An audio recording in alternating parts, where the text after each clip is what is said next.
Saitama की power explain करने से पहले सबसे पहले मैं आपको बता देता हूँ कि वन पंच मैन यूनिवर्स में किसी बंदे को पावर्स कैसे मिलती है।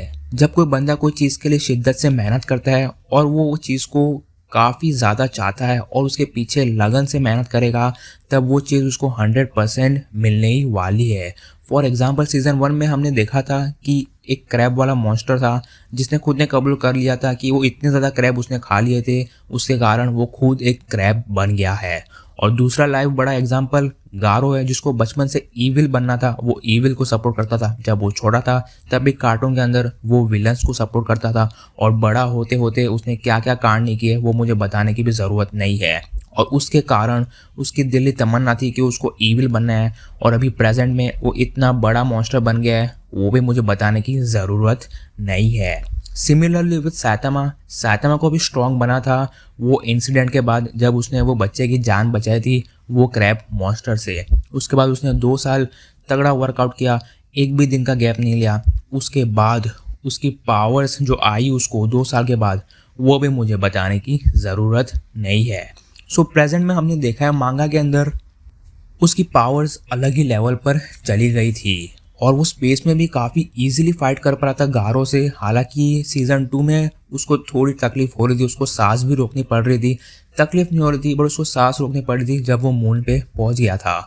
और मांगा के अंदर हमने लाइव देखा था जब वो फाइट कर रहा था गारो से जुपिटर के मून के ऊपर, तब उसकी पावर्स एक्सपोनेंशियली ग्रो कर रही थी हर एक पंच के साथ। यानी कि जो पंच वो मार रहा था उसके साथ साथ उसकी पावर्स भी बढ़ रही थी। सो ये ऐसा क्यों हो रहा है साइतामा के साथ, अभी मैं वो एक्सप्लेन करने वाला हूँ। सो मांगा के कुछ चैप्टर्स पहले जब गारो ने साइतामा के ऊपर गामा रे बर्स्ट वाला अटैक किया था, तब तक उसके पहले तक साइतामा बिल्कुल भी सीरियस नहीं था, और वो मस्ती मस्ती में गारो के साथ फाइट कर रहा था और मजाक भी कर रहा था। बट उसके बाद उसके एक चैप्टर के बाद साइतामा जब आया गारो के सामने, तब मामला कुछ अलग ही था, क्योंकि उस समय जेनोस वॉज ऑलमोस्ट डेड और जेनोस का कोर साइतामा के हाथ में था। और इसी के कारण साइतामा के इमोशंस भी फाइट के अंदर अभी धीरे धीरे इन्वॉल्व होने लगे थे।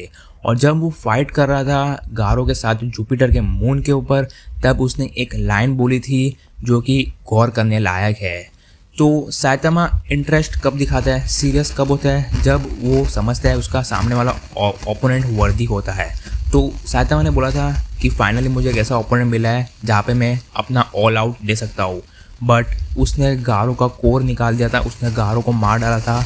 तब साइतामा ने बोला but now that all doesn't matter. वो समय पे साइतामा के लिए एक ही चीज़ इंपॉर्टेंट थी, वो थी बदला लेना गारो से जेनोस के खातिर।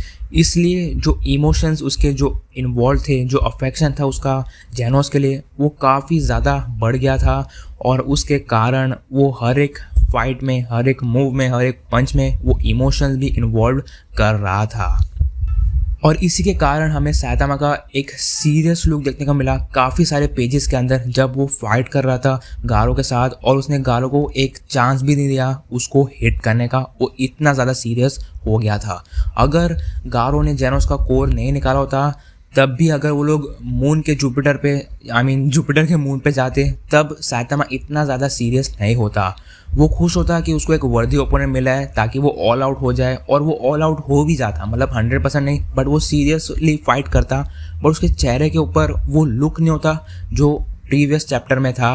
वो गारो के अफेक्शन के कारण उसको उतना गुस्सा आया था, इसलिए वो इतना एंग्री और सीरियस भी लग रहा था। So now again all this boils down to one punch man universe का लॉ, जहाँ पे साइतामा को सीरियसली शिद्दत से जेनोस की मौत को अवेंज करना था, जेनोस की मौत का बदला लेना था गारो से। इसी के कारण उसकी पावर्स इतनी ज़्यादा एक्सपोनेंशियली ग्रो कर रही थी जब वो गारो के साथ फाइट कर रहा था।